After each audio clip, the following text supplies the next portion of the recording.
Boa tarde, pessoal. Dando prosseguimento à nossa super live de renda variável. Agora o assunto é um processo de tomada de decisões de um fundo de ações. Como é que funciona? Então a gente trouxe duas pessoas feras de mercado. Acho que vou deixar vocês se apresentarem. A gente tem aqui o Felipe Irai. Opa, eu sou o Felipe Irai, eu sou sócio e gestor da Dália Capital. A Dália é uma gestora nova, ela tem só 2 anos, mas a gente tem uma equipe muito experiente. Todos os sócios principais da empresa têm mais de 20 anos de experiência no mercado. Perfeito. Boa tarde a todos. Obrigado, XP. Obrigado, Beatriz, pelo convite de participar da live. Sou Ari Zanetta, sou sócio-gestor da Brasil Capital. A Brasil Capital é uma gestora que tem 12 anos de história já. Nosso fundo Brasil Capital FIA, que está na plataforma da XP, tem um pouco mais de 11 anos de histórico. E basicamente, atualmente, a Brasil Capital é uma gestora com uma estratégia de fundos de ações, né, uma estratégia long only, né, puramente comprada em ações. E atualmente nós somos em 17 pessoas na empresa, sendo dessas 17 pessoas tem 9 na equipe de gestão, de análise de gestão, né? E somos em 10 sócios na empresa. Além disso, a gente está atualmente com em torno de 5 bilhões de reais sob gestão. Legal. Acho que é legal a gente começar falando um pouco, né, de como é a estratégia que cada um de vocês dois utilizam na hora de fazer a gestão do fundo de vocês, né? A gente sabe que sua casa principal, o seu veículo principal é o Dália Total Return e o seu veículo principal é o Brasil Capital 30, exato, certo? A gente sabe que um é o Total Return e o outro é um FIA, Fundo de Investimento em Ações. E aí explica pra gente qual é a estratégia, qual é a diferença de um Total Return de um FIA, como é que funciona isso? Bom, no nosso caso, no nosso fundo, o Dália Total Return, a gente, na verdade, é um fundo multimercado que tem um foco maior em ações. Então, a gente não é um fundo de ações puro, né? A gente até tem um outro produto que é uma carteira 100% comprada em ações, mas o maior fundo da casa é esse Dália Total Return. Como que é feita a gestão desse fundo? Esse fundo, na verdade, é um fundo multimercado que a gente escolhe, né, quais são os melhores ativos que a gente vai alocar os recursos dos nossos cotistas, né? Então, a gente parte de uma carteira de bolsa principal, né, que eu acho que é daí de onde vem o histórico da maior parte dos sócios da empresa e também é onde a gente vê a maior oportunidade no mercado como um todo no Brasil. Além de ter uma carteira comprada em ações no Brasil, a gente olha também para a América Latina, porque a maior parte dos sócios trabalhou por mais de 10, 15 anos em bancos estrangeiros, na verdade no Bank of America Merrill Lynch, trabalhando como analista de ações e crédito de empresas e bancos na América Latina. Então a gente também olha isso daí, que a gente considera uma boa fonte, né, de geração de retorno. E uma terceira coisa é que a gente também usa instrumentos de renda fixa para proteger e compor a carteira. Então, na nossa visão, isso acaba reduzindo bastante a volatilidade do fundo e o grande objetivo do fundo é dar retorno absoluto, né?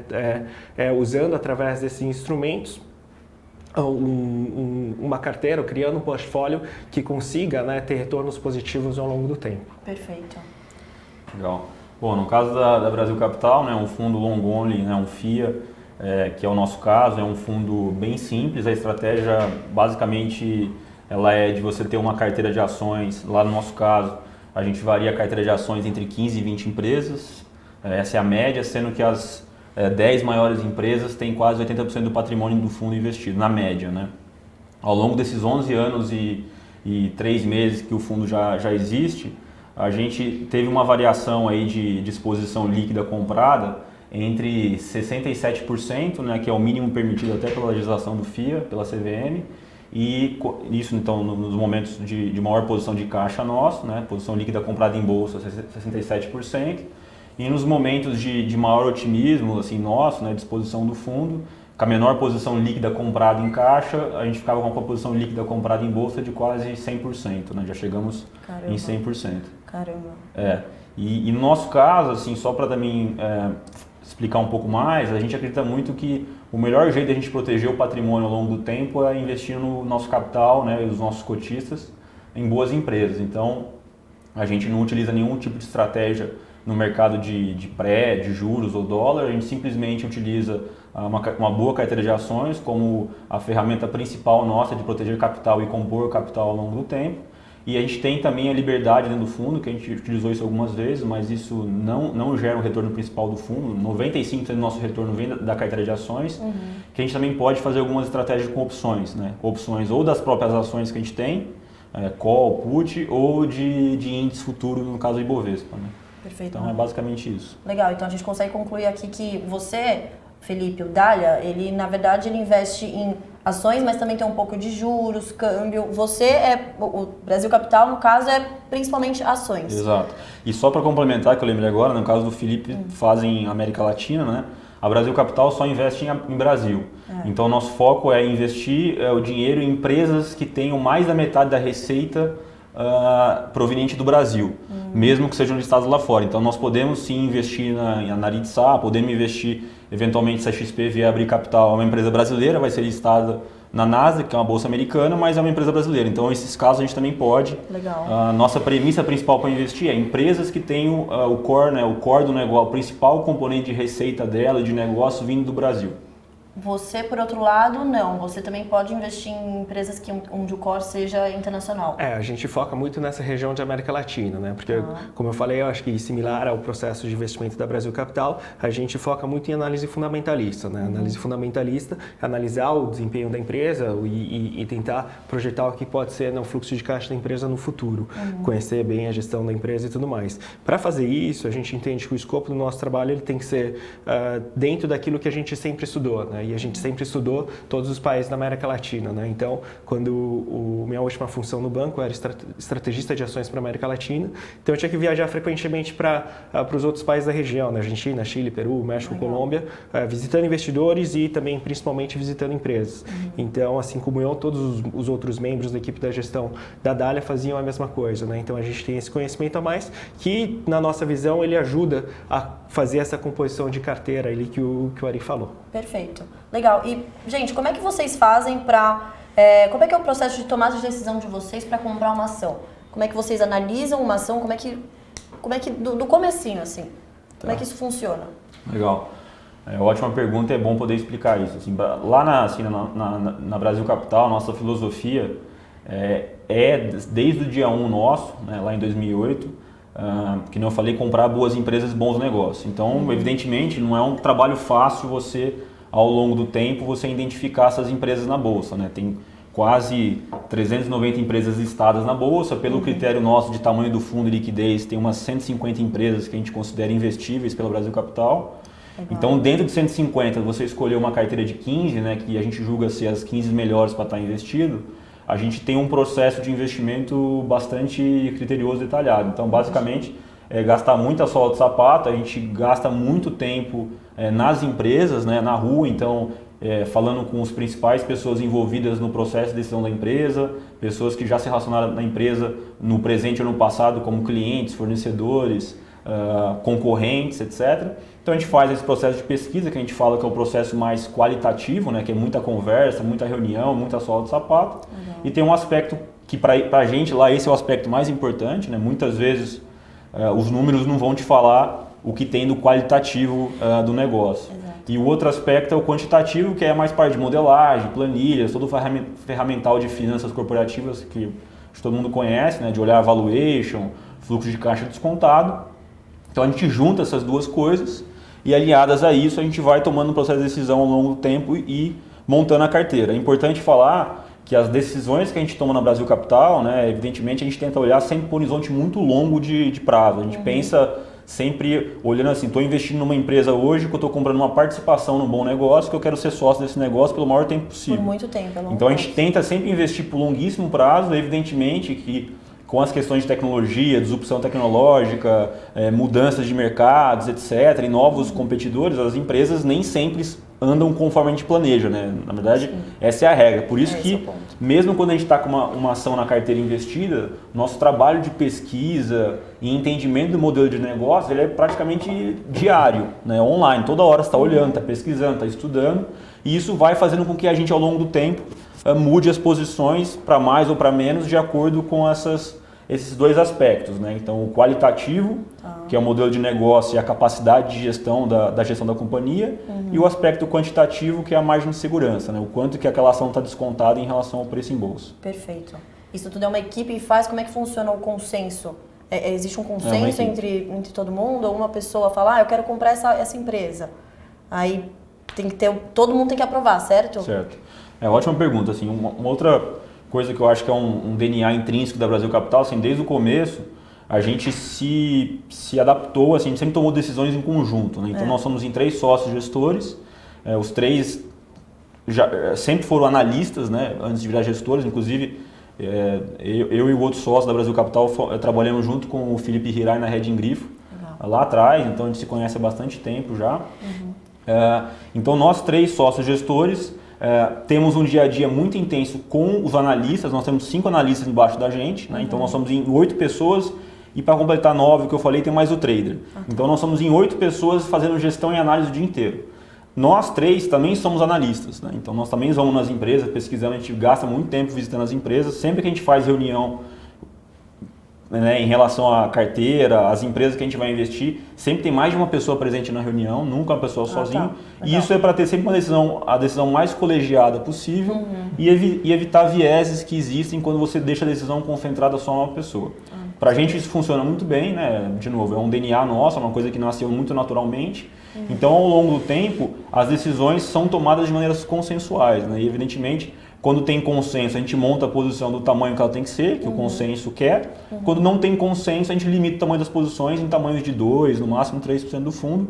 E, evidentemente, se existe um consenso que ele é muito drástico, né? Quer dizer, um sócio que não gosta de jeito nenhum do investimento, aí a gente até prefere não fazer. Tá, não, legal, bom saber disso. E você, como é que funciona na Dália? Na Dália, acho que a gente faz um processo que é muito parecido com o do Ari. Eu acho que uma diferença é que a gente tem um outro tipo de análise, que é a análise do cenário macro, né?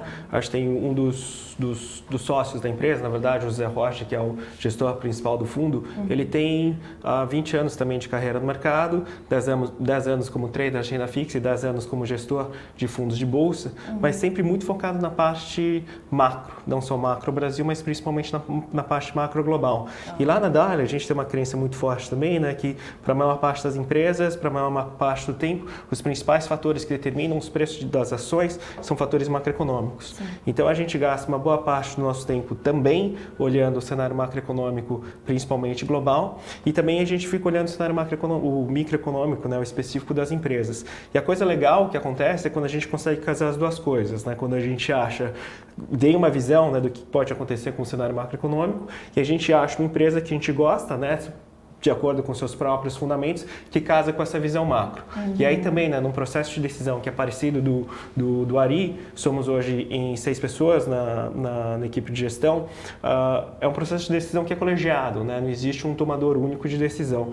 Então, quando a equipe acha, né, que consegue combinar essas duas coisas, a gente vai lá e monta uma posição grande. Se existe algum tipo de dissenso, ou a posição acaba sendo menor.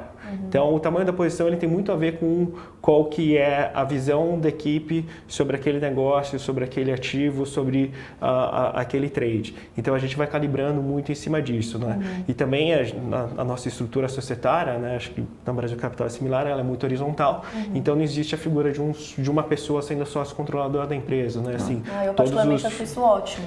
Todos os membros da equipe da gestão têm uma participação muito parecida. Bem legal. A gente pode entender, então, que assim, você olha mais, a Dália, no todo, olha mais para o macro para depois definir qual é a empresa ideal para se investir. São dois processos que ocorrem praticamente em paralelo, né? Se eu diria. Se o macro é bom e o micro é bom, a gente gosta e monta uma posição grande. Se o macro, se o macro é ruim e o micro é ruim, a gente nem olha. Claro. Se o macro é ruim e o micro é muito bom, normalmente são empresas que podem, apesar do cenário macroeconômico, performar bem. Então a gente monta uma posição, mas talvez não vai ser a maior posição do fundo. Perfeito. Mas a gente está sempre olhando essas duas coisas ao mesmo tempo. Entendi, legal. Você, na Brasil Capital, é mais uma coisa de olhar para a empresa mesmo que você acredita que tem potencial de valorização. Eu digo assim, a gente não deixa de olhar o macro, né? Até eu sou economista de formação, tenho outros sócios da Brasil Capital que são economistas também. Tenho mestrado em economia também, mas a gente dá um peso menor para a parte macro. Né? A parte, assim, projeção que vai acontecer com o PIB, com os juros, com a inflação, com a taxa de câmbio, a gente acha que a gente não tem edge nenhum, né? Quer dizer, a gente não tem nenhuma vantagem competitiva de ficar prevendo essas variáveis. Então a gente tem sim vantagem competitiva de conhecer muito bem aquela empresa, aquele gestor, aquele modelo de negócio. Então a gente dá um peso muito maior na hora de alocar capital no fundo em cima do aspecto micro da empresa, da gestão, do negócio, da onde a empresa está inserida e um peso muito menor no macro. Nessa parte macroeconômica, só os sócios gestores, somos nós três, né, eu, o André e o Bruno, só nós três que nos envolvemos mais nisso. Os outros analistas, os 5 analistas que ajudam a gente, né, que são sócios também da gestora, eles não se envolvem e são focados totalmente na análise das empresas, são especialistas que a gente fala, e a gente é mais generalista. Mas a gente gasta um tempo sim olhando para o macro, até porque a gente sabe se, né, mesmo que se você fosse um bom gestor de ações, mas se você estivesse investindo na Venezuela ou em outros países aí que houve uma piora muito forte macroeconômica, ninguém se salva, né? Então, de fato, você tem que ficar alerta para a direção que o teu país está tomando para investir em ações. Mas a gente, até pelo nosso histórico de 11 anos, né, nós pegamos o pior período possível do Brasil. Pegou todos os períodos, colapsou, né? Exato. A gente pegou, na verdade, a crise da Lima em 2008, aí teve o boom até 2010, de 2010, 2012 até 2017 foi aquela catástrofe que o Brasil colapsou. E mesmo assim a gente conseguiu ganhar muito dinheiro na Bolsa. Então, isso só corrobora a nossa visão de que, nossa convicção, no caso, de que investimento em Bolsa é um bom negócio no longo prazo. Você só tem que ter paciência e estar muito confiante da capacidade de gestão que você está comprando, né? É o caso da XP. Perfeito, exato. A XP com toda a equipe, né, e a liderança do Benchimol, vocês, né, se transformaram num período que o Brasil só deteriorou, né? Então é semelhante no que a gente acredita, né?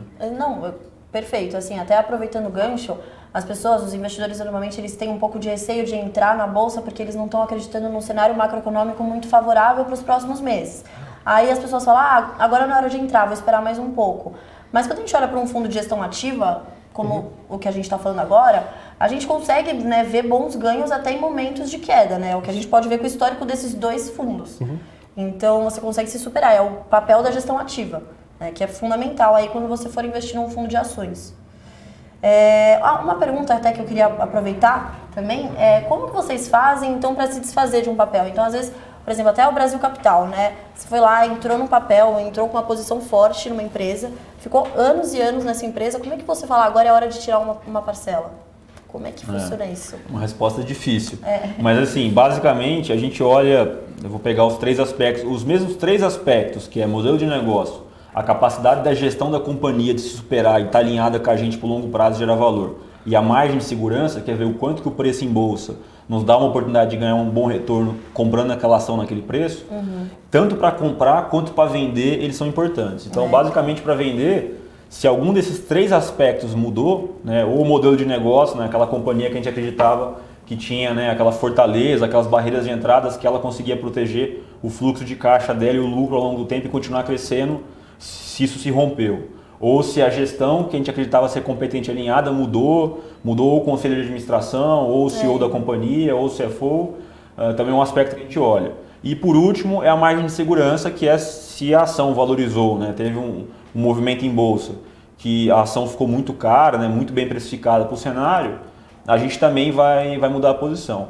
Mas a gente dá, cada vez mais, a gente dá muito mais peso para o aspecto modelo de negócio e gestão do que preço. Tá? Muitas vezes a gente errou muito na Brasil Capital, e isso acontece muito com outros gestores também, tenho certeza, de achar que uma ação estava cara e vender aquela ação, mas aquela gestão e aquele modelo de negócio era tão bom que a companhia continuou gerando valor, né, e continuou crescendo e multiplicou ainda por várias vezes o capital ao longo do tempo. Então, a gente lá tem uma cabeça muito forte de, enquanto a gente vê que o negócio está bom, a gestão está muito alinhada e está crescendo, etc., a gente prefere manter a posição. Aí o que a gente faz? Se o preço está muito caro, a gente reduz a posição para um patamar menor, mas não zera. Legal. Então é assim que a gente faz. Não, foca mais no modelo de negócio em si do que no preço. Isso, acho que do nosso lado também, né? A gente tem uma convicção grande sobre tentar olhar, né, quais aspectos deixam aquela empresa diferente, quais aspectos torna aquele investimento especial.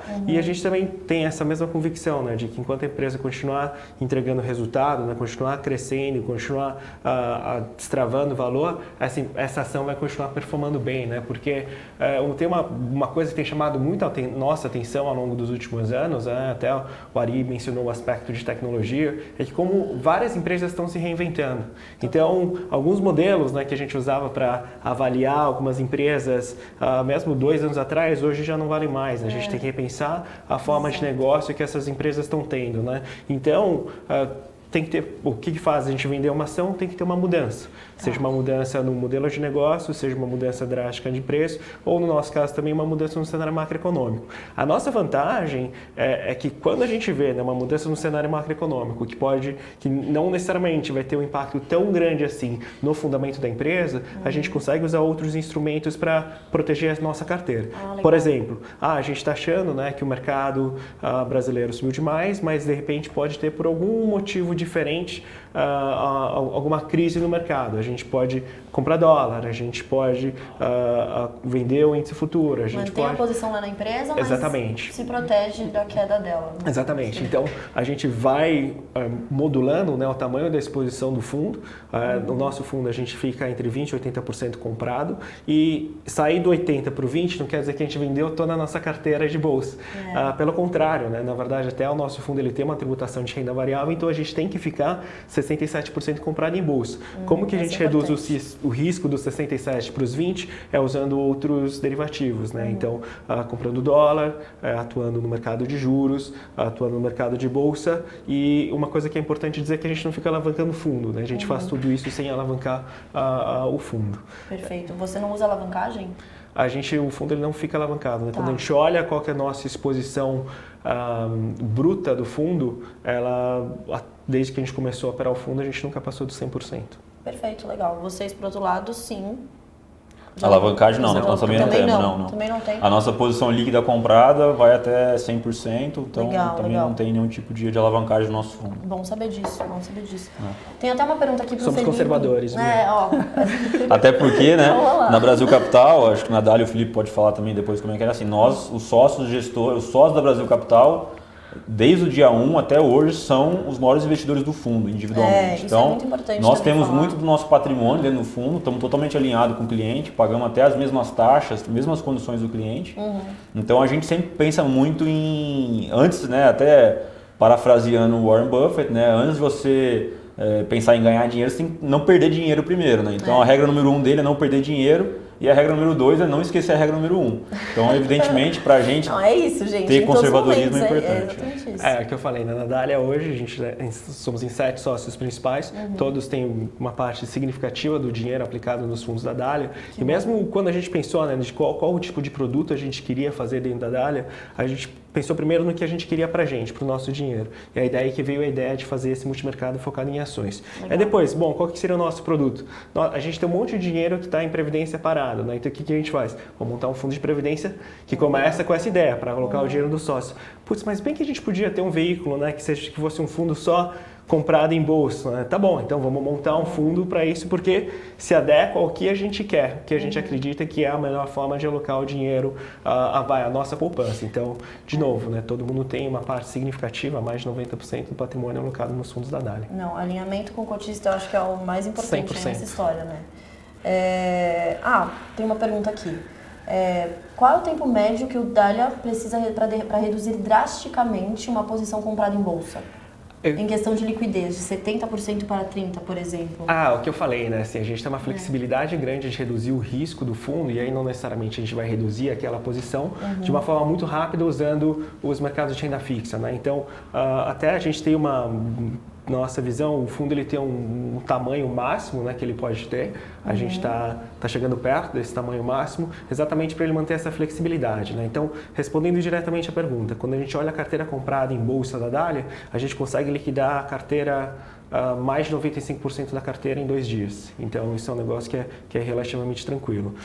Só que a gente consegue fazer isso de uma forma muito mais rápida usando os outros mercados. Mudou completamente o cenário do Brasil, aconteceu um evento que é extremamente negativo, quão rápido a gente consegue reduzir o risco da nossa carteira? A gente consegue reduzir o risco em questão de, assim, minutos.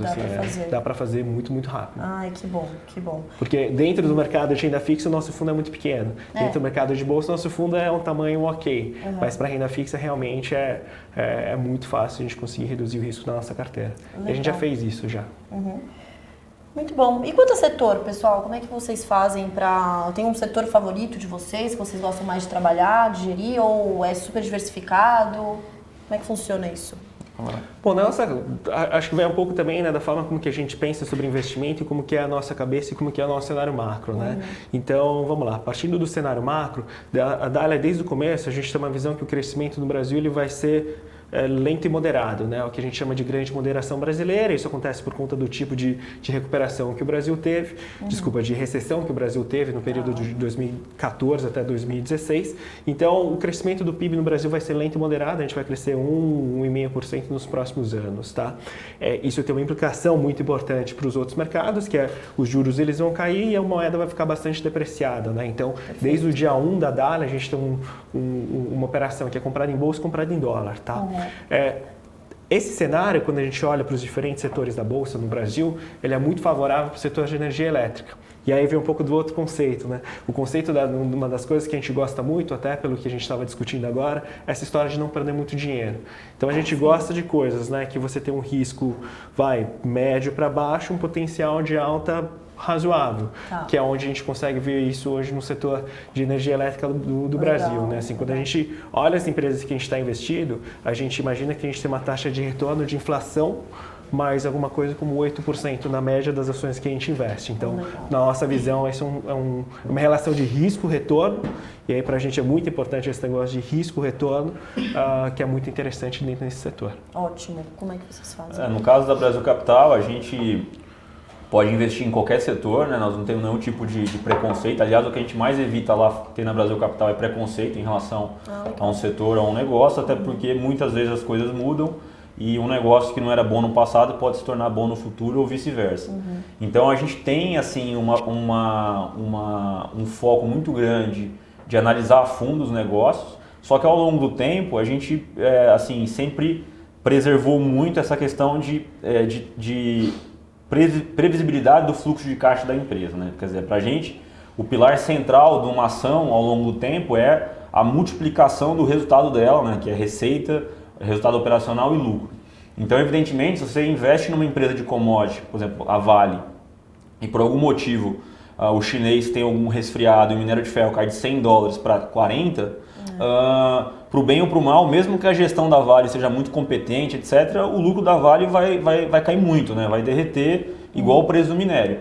Então a gente tenta, assim, a gente pode investir em commodities, já investimos, inclusive hoje a gente tem uma posição em Petrobras no fundo, que até é uma estatal, mas é uma posição que, na verdade, ela está muito mais protegida em termos de fluxo de caixa do que uma empresa simplesmente de commodity pura, mas então a gente olha sempre commodity com um pouco mais de cautela, tá? Então a gente olha commodity. De resto, a gente, ao longo do tempo, é legal falar isso também, ao longo dos 11 anos que o fundo tem, né, um pouco mais de 11 anos, o nosso retorno ele veio de vários setores. Então a gente ganhou dinheiro em consumo, em educação, em saúde, setor financeiro, etc. Então, e nós temos também assim um tipo de predileção, digamos assim, para setores que têm um potencial de crescimento significativo do ponto de vista demográfico ou de investimento do país, e setores que tenham boa blindagem para a competição. Então aí a gente sempre teve bons investimentos no setor elétrico, aí entre a Equatorial, a Energisa, a gente como vocês tem um investimento em Alupar também, que é uma empresa de transmissão, a gente tem um investimento relevante na Rumo, que é ferrovia, que também é um baita negócio. Tem um investimento no setor financeiro, no caso a gente tem uma posição antiga em Itaúsa e na Bolsa, que é a B3, e temos também posições no setor de saúde, que a gente tem uma posição em Hapvida e Sul América. Então, assim, basicamente o foco é olhar todos os setores, né? não ter preconceito em relação a nada, mas evidentemente privilegiar os setores onde a previsibilidade do fluxo de caixa e o potencial de crescimento é maior. Não, a gente consegue ver então que assim, são dois fundos de ações, mas vocês têm muita coisa de diferente, né? Então faz super sentido também colocar numa carteira um pouco de Dália, um pouco de Brasil Capital para fazer uma diversificação de fato, né? E aí agora uma pergunta que eu tenho para fazer para vocês, que é: qual é a maior posição que vocês já tiveram, ou que vocês têm hoje atualmente? Qual é o máximo que vocês falam, não, chega, dessa ação não vamos fazer mais? Tá, bom ponto. Na Dália, a gente tem praticamente 3 tipos de posição, né? Pequena, média, grande, 2%, 4% e 8%. A gente se limita em 8% porque a gente acredita que esse é um número, né, que é autodeterminado pela empresa, porque a gente acha que é uma das piores coisas, um dos piores erros, né, aquele negócio que você tem certeza que está certo, mas está errado. Então, poxa, se a gente tem, né, estuda uma empresa, gosta demais, né, vira um consenso dentro da empresa, e a gente resolve montar uma posição muito grande, sei lá, de 20%, e a gente erra naquilo, o potencial impacto que a gente pode ter no fundo, né, de perder dinheiro para os cotistas é muito grande. Então a gente acaba não concentrando assim, a gente prefere ter um portfólio que seja um pouco mais diversificado. Hoje a maior posição do fundo, e tem sido a maior posição do fundo durante algum tempo, e a gente tem essa ação desde o começo da empresa, é Eneva, né, que é uma geradora de energia elétrica. Legal, é do setor de energia elétrica. Isso. Perfeito. Vocês estão em quanto? A gente tem mais ou menos 6% do fundo nessa empresa. Não chegou ainda no limite, né? Não, porque para chegar nos 8% a gente tem uma combinação de várias coisas, né? Não só os fundamentos da empresa, mas o cenário macroeconômico e também a liquidez, né? Nesse caso de Eneva, acho que o maior limitador agora é mesmo a liquidez, né? Assim, acho que a gente ficaria muito grande nela para o tamanho do mercado. Legal.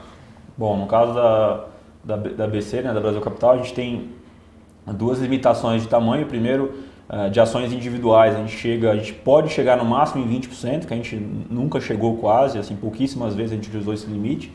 A média nossa de uma posição grande, assim, né, o tamanho de uma posição grande para a gente entre 10% e 13%, 14% já é uma posição grande. Posição média entre 5% e 10% e posição pequena de 5% para baixo. Tá? Dito isso, a gente tem uma outra regra que é uma regra de concentração setorial. A gente também não se limita a não ter mais do que 30%, no máximo 30% do capital do fundo, patrimônio do fundo investido no mesmo setor. Então essas são as únicas duas regras aí da questão do ponto de vista de alocação de negócio. Né? E hoje sua maior posição é? Boa. Então a gente hoje tem um top 5 positions, assim, 5 maiores posições do fundo. Legal. São basicamente Allianz, que é a empresa de shopping, Rumo, que é a ferrovia, Cosan, no caso a gente tem a Cosan Limited, que é a holding, mas tem a Cosan também, Petrobras e Itaúsa. Legal. Tá. Tá bem diversificado mesmo. Que mais? Deixa eu ver se a gente tem alguma pergunta aqui. A gente tá aqui. O João aqui perguntou se o Brasil Capital fecha em março de 2020. Os dois fundos estão abertos hoje, certo? Sim. Tem alguma previsão Legal. de fechamento? E quando vocês decidem e falam, não, a gente vai ter que fechar o fundo? Como que vocês sabem qual é o patrimônio maior que vocês podem operar? Bom, ótima pergunta do João, é até bom poder explicar um pouco mais sobre isso. Assim, hoje, o fundo, né, ao longo do tempo, ele cresceu bastante, até por dois motivos. Um, pela rentabilidade, que o fundo valorizou muito nos últimos anos, e também pelas captações que o fundo teve. Né? E como eu falei no começo, a gente tem uma preocupação muito grande lá na Brasil Capital, até porque boa parte do nosso patrimônio também está no fundo, do tamanho do fundo e não perder mobilidade, né, e eficiência na gestão. Por mais que a gente olhe para o longo prazo, a gente sabe que as coisas podem mudar, então o fundo tem que ter flexibilidade e mobilidade para se mexer ao longo do tempo. Né? Aquela história, quando você tem um fundo pequeno, é um jet ski, depois vira uma lancha, você não pode deixar virar um Titanic. A gente acha que está longe de virar um Titanic, né? A gente talvez seja ainda jet ski para uma lancha, mas no caso, nós já estamos assim, nós já fechamos um fundo que tinha um prazo de liquidez mais curto, que é D14, e nós estamos sim, assim, já com alguma estratégia de mudar, fechar alguns fundos D30, né? Que são os fundos atuais que estão abertos, e abrir prazos de resgate, né, maiores. Então a gente está olhando isso, é uma precaução importante que a gente tem tomado, até porque a gente acredita, né, que para preservar cada vez mais a rentabilidade, que é o nosso foco, né, a gente quer sim continuar performando, a gente olha isso. Ao mesmo tempo, essa questão de fechar ou abrir o fundo, ela é muito dinâmica com o tempo, porque qual que é o nosso principal critério para decidir qual o tamanho ideal da gestora, no caso da Brasil Capital? A mobilidade nossa de montar e desmontar posições que a gente queira ter. Dito isso, a liquidez da bolsa, né, do mercado de capitais influencia muito esse critério. Então, se você olhar há 3, 4 anos atrás, quando a bolsa estava a 50 mil pontos, a bolsa negociava 6, 7 bilhões de reais por dia. Hoje tem negociado em média 18 bilhões, né, a 100 mil pontos. Então, a liquidez, o tamanho que a Brasil Capital podia ter há 4, 5 anos atrás, quando a Bolsa negociava 7 bilhões, né, é muito menor do que o tamanho atual, que hoje a Bolsa está muito maior. Tá? Então, nós estamos nós achamos assim, nós não estamos no nosso tamanho ideal ainda, a gente tem bastante conforto lá dentro da empresa de ter um patrimônio maior, a gente acha que a gente tem sim capacidade de ter um patrimônio maior, dado todo o nosso histórico, experiência, ao mesmo tempo a gente está de maneira bastante cautelosa já iniciando o fechamento de alguns fundos para preservar essa mobilidade. Tem que ficar perto, né, para não ter nenhum problema na hora. Isso. No nosso caso da Dália, né, como a gestão, não vou falar que a gestão é mais ativa, né, como a gente atua em mais mercados e a gente fica oscilando mais essa exposição do fundo, né, entre os 20 e 80, a gente está mais otimista, fica mais perto de 80% comprado. A gente está mais pessimista, a gente fica mais perto de 20% comprado. Tamanho para a gente influencia muito.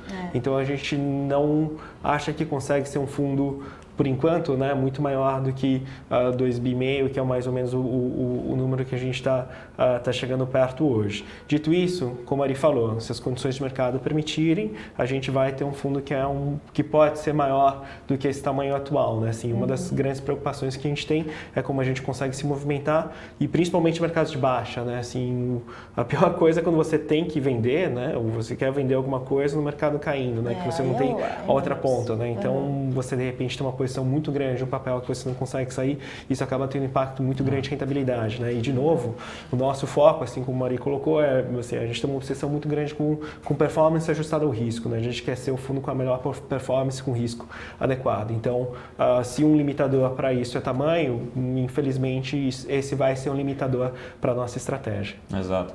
E só complementando também, acho que um ponto importante para as pessoas entenderem em relação, né, ao tamanho do fundo e aos critérios de liquidez, da importância disso, a gente, assim, o maior benefício que o mercado de capitais te dá, que a bolsa te dá, é você estar lá no shopping center, né, no supermercado financeiro, você pode escolher ser sócio, né, como gestor de vários negócios.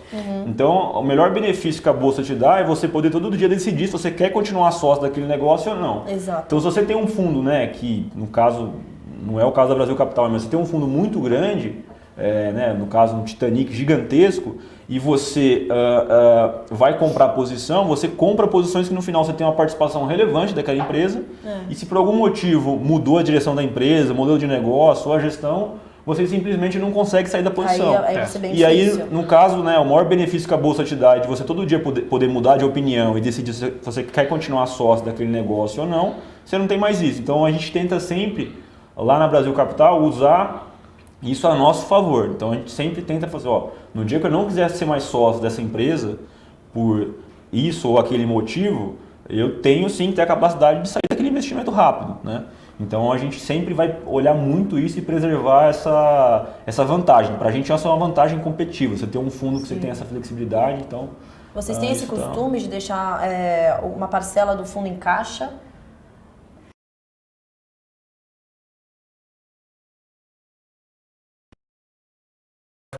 Se comprado em bolsa, ele vai ter uma parcela em caixa ou alocado em renda fixa. Né? Então, hoje a gente tem um pedaço do fundo em caixa e tem uma parcela que está alocada em outras coisas de renda fixa, como em TNB. Perfeito. No nosso caso, o caixa é uma consequência do que a gente está vendo de oportunidade. Né? Então, evidentemente, o fundo ele é composto num balanço de posições, e o caixa é uma consequência, né, da gente ter oportunidades de investimento ou não. No momento atual, a gente está, assim, na verdade, a gente está muito construtivo com o Brasil desde 2016, apostando no ciclo de recuperação das empresas, da economia, etc.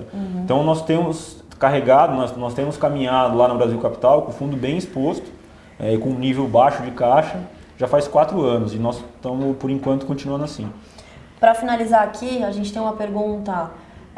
do Leonardo perguntando quais são as perspectivas para 2020. Legal. O que vocês veem para 2020? Estão pensando já em mudar alguma posição para o ano que vem? A gente continua assim com uma cabeça, né? E aí falando até com mais propriedade das nossas ações, né? As empresas que a gente está investido, a gente está com uma cabeça bastante construtiva. A gente vê muito valor ainda nas empresas do ponto de vista de crescimento e alavancagem operacional que essas empresas vão ter com o retorno, assim, a volta do crescimento da economia, tanto no aspecto macro da economia quanto no micro dos setores que essas empresas estão.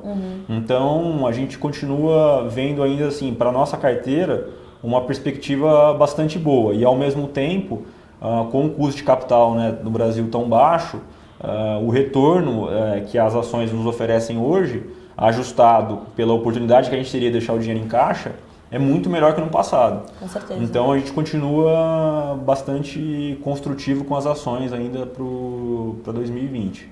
Legal. Bom, do nosso lado também, né? Eu acho que a visão da casa é que eu falei um pouco da história da grande moderação brasileira, né? O Brasil não vai crescer muito nos próximos anos. Esse, na verdade, é um cenário para as empresas que a gente investe muito positivo, Sim. porque as ações que estão na Bolsa não são um retrato fiel da economia brasileira, mas são as maiores e melhores empresas dos seus respectivos setores. Recessão é ruim para todo mundo, só que crescer muito não necessariamente é bom para essas empresas, né? Porque elas acabam tendo mais competição. Mais competição por cliente, por funcionário, por capital, por produto e tudo mais. Então isso acaba pressionando um pouco as margens das empresas, que elas têm que gastar mais, investir mais e gastar mais. Então esse cenário de um crescimento longo e moderado, ele é bastante positivo. Você junta com isso, né, um fator que a taxa de juros vai continuar baixa. Nossa visão, ela vai continuar surpreendendo para baixo por mais tempo. Uma situação que o brasileiro, né, todos nós aqui, a gente tem uma baixa alocação em bolsa, né, que hoje, quando a gente olha a composição, né, do investidor brasileiro, é basicamente 90% em renda fixa, 10% em renda variável. Esse número ele tem que mudar. Então, o brasileiro vai ter que migrar cada vez mais para a Bolsa. Então, quando a gente combina todos esses fatores, e aí com também uma situação saudável das empresas brasileiras, a gente acredita que a gente está ainda, né, num grande movimento de alta, que começou uns 2 anos atrás, que a gente chama de quinta onda. Né? Na verdade, de 1967 para cá, o Brasil só teve 4 grandes movimentos de alta, né? 4 grandes bull markets, a gente está vivendo um quinto. O que é curioso é que quando esses movimentos acontecem, a alta não é de 20% ou 30%, é sim de 20 ou 30 vezes. Né? E de lá para cá, a Bolsa, a gente está no começo, né? A Bolsa subiu só 3 vezes nos últimos 3 anos. Não, então, realmente o cenário está muito positivo, acho que não tem momento mais propício, né, para a gente fazer essa super live de renda variável hoje. Acho que estamos chegando no nosso fim aqui, então eu quero agradecer a presença de vocês hoje, acho que a gente conseguiu tirar bastante a dúvida de todo mundo. E agora a nossa próxima live é com o Karel Luketic, nosso chefe da área de research aqui da XP. Espero que vocês gostem. Muito obrigada, viu, pela presença de vocês. Obrigado pelo tempo. Obrigado pelo papo. Tchau, tchau.